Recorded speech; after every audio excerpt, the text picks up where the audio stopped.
ಇಂತಹ ತತ್ವವನ್ನು ನಾವು ತಿಳಿಯಬೇಕು. ಮಹಾಭಾರತ ಅಮರವಾದ ಸಂದೇಶ, ಅತ್ಯಂತ ಅದ್ಭುತವಾಗಿರುವಂತಹ ರಾಮಭದ್ರಾಚಾರ್ಯರು ಅದನ್ನ ಇಲ್ಲಿ ಶ್ರೀಪಾದಂಗಳವರಿಗೆ, ಉಭಯ ಶ್ರೀಪಾದಂಗಳವರಿಗೆ ಸಮರ್ಪಣೆ ಮಾಡ್ತಾ ಇದ್ದಾರೆ. ಶೂರ್ಪಾಲಿಯಿಂದ ನರಸಿಂಹದೇವರ ಪ್ರಸಾದವನ್ನ ತೆಗೆದುಕೊಂಡು ಬಂದಿದ್ದಾರೆ. ಅರ್ಚಕರು ಅದನ್ನ ಸಮರ್ಪಣೆ ಮಾಡ್ತಾ ಇದ್ದಾರೆ. ಸ್ಥಾಪನೆ ಮಾಡಿದ ಪ್ರಾಣದೇವರ ಪ್ರಸಾದವನ್ನ ಮುಂಜಿ ರಾಘವೇಂದ್ರ ಪ್ರಸಾದ್ ಅವರು ತಂದಿದ್ದಾರೆ, ಅದನ್ನು ಸಮರ್ಪಣೆ ಮಾಡ್ತಾ ಇದ್ದಾರೆ. ಝರಣಿ ನರಸಿಂಹದೇವರ ಪ್ರಸಾದವನ್ನ ಅಜಯಾಚಾರ್ಯರು ತಂದಿದ್ದಾರೆ, ಅದನ್ನು ಸಮರ್ಪಣೆ ಮಾಡ್ತಾ ಇದ್ದಾರೆ. ಸತ್ಯನಾಥರು ಪ್ರತಿಷ್ಠಾಪನೆ ಮಾಡಿದ ಪ್ರಾಣದೇವರ ಪ್ರಸಾದವನ್ನ ಮುಕುಂದಾಚಾರ್ಯರು ತಂದಿದ್ದಾರೆ, ಅದನ್ನ ಸಮರ್ಪಣೆ ಮಾಡ್ತಾ ಇದ್ದಾರೆ. ಮೊದಲಗಟ್ಟಿ ಪ್ರಾಣದೇವರ ಪ್ರಸಾದವನ್ನ ತಂದಿದ್ದಾರೆ, ಅದನ್ನ ಶ್ರೀಪಾದಂಗಳವರಿಗೆ ಸಮರ್ಪಣೆ ಮಾಡ್ತಾ ಇದ್ದಾರೆ. ಸ್ವಾಮಿರಾಜಾಚಾರ್ಯ ನವರತ್ನ ಮೊದಲಗಟ್ಟಿ ಹಾಗೂ ಬಿದರಹಳ್ಳಿಯ ಪ್ರಸಾದವನ್ನ ತಂದಿದ್ದಾರೆ. ಮೊದಲಗಟ್ಟಿ ಪ್ರಾಣದೇವರು, ಬಿದರಹಳ್ಳಿ ಅಶ್ವತ್ಥನಾರಾಯಣನ ಪ್ರಸಾದ.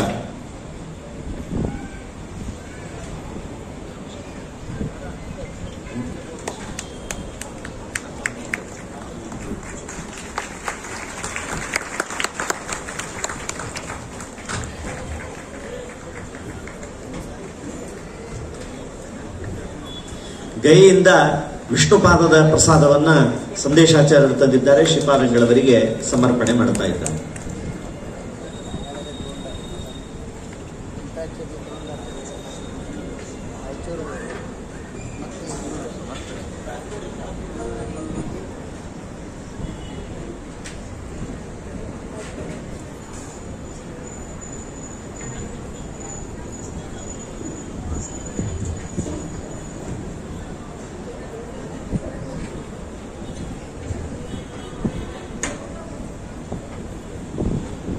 ಜನ ತುಂಬಾ ಬರ್ತಾ ಇದ್ದಾರೆ, ಸ್ವಲ್ಪ ಮುಂದೆ ಬರಬೇಕು, ಹತ್ತಿರ ಕೂತ್ಕೊಂಡು ಸ್ವಲ್ಪ ಅನುಕೂಲ ಮಾಡಿಕೊಡಬೇಕು. ಹಿಂದೆ ಗುಲ್ಬರ್ಗಾದವರು ಅವರು ಚಾತುರ್ಮಾಸ್ಯದ ಕಾರ್ಯಕ್ರಮವನ್ನ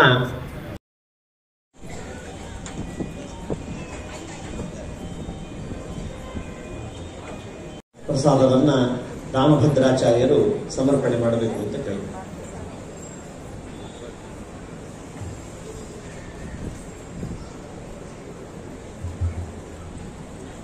అందరికీ నమస్కారం. ఓం వామాంకస్థిత జానకిం పరిణ సత్కోదండ దండంకరే చక్రంజోర్ధ్వకరేణ బాహుయుగళే శంఖం శరం దక్షిణే బిభ్రాణం జలజాతపత్రనయనం భద్రాద్రిమూర్ధ్ని స్థితం కేయూరాది విభూషితం రఘుపతిం సౌమిత్రియుక్తం భజే ధ్యాయే భద్రాద్రివైకుంఠరామం సీతారమాన్వితం శంఖచక్ర ధనుర్బాణధరం సౌమిత్రి సేవితం.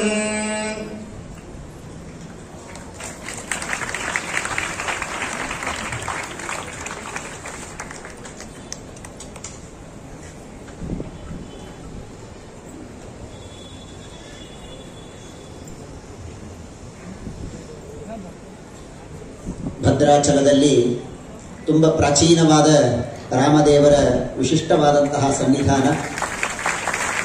ಪರಮಪೂಜ್ಯ ಶ್ರೀಪಾದಂಗಳವರು ಆ ಭದ್ರಾಚಲದ ರಾಮದೇವರಿಗೆ ಭೂಷಣವಾಗಿ ಒಂದು ಸುವರ್ಣದ ಖಡ್ಗವನ್ನು ನಿರ್ಮಾಣ ಮಾಡಿಸಿ ಕಳೆದ ವರ್ಷವಷ್ಟೇ ಅಲ್ಲಿ ಹೋಗಿ ವಿಶೇಷ ರೀತಿಯಿಂದ ಅದರ ಸಮರ್ಪಣೆಯನ್ನು ಮಾಡಿ ರಾಮದೇವರವರು ಮಾಡಿದ್ದನ್ನು ನಾವು ಕಾಣಬಹುದು. ಜೈ ಶ್ರೀರಾಮ್, ಜೈ ಶ್ರೀರಾಮ್, ಜೈ ಶ್ರೀರಾಮ್, ಜೈ ಜೈ ಶ್ರೀರಾಮ್.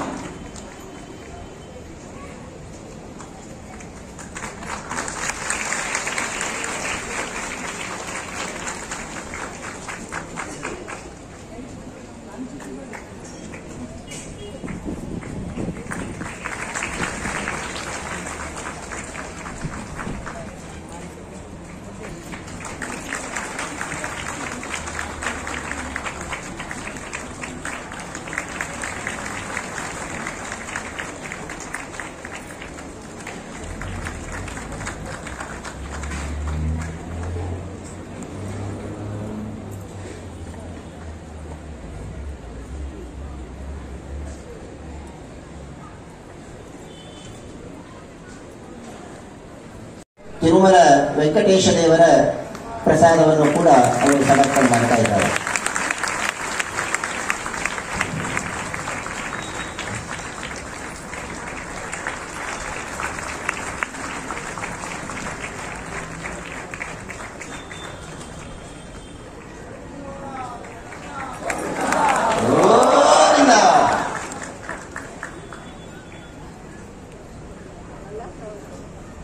ಕಲ್ಯಾಣಾದ್ಭುತಗಾತ್ರಾಯ ಕಾಮಿತಾರ್ಥಪ್ರದಾಯಿನೇ ಶ್ರೀಮದ್ವೆಂಕಟನಾಥಾಯ ಶ್ರೀನಿವಾಸಾಯ ತೇ ನಮಃ.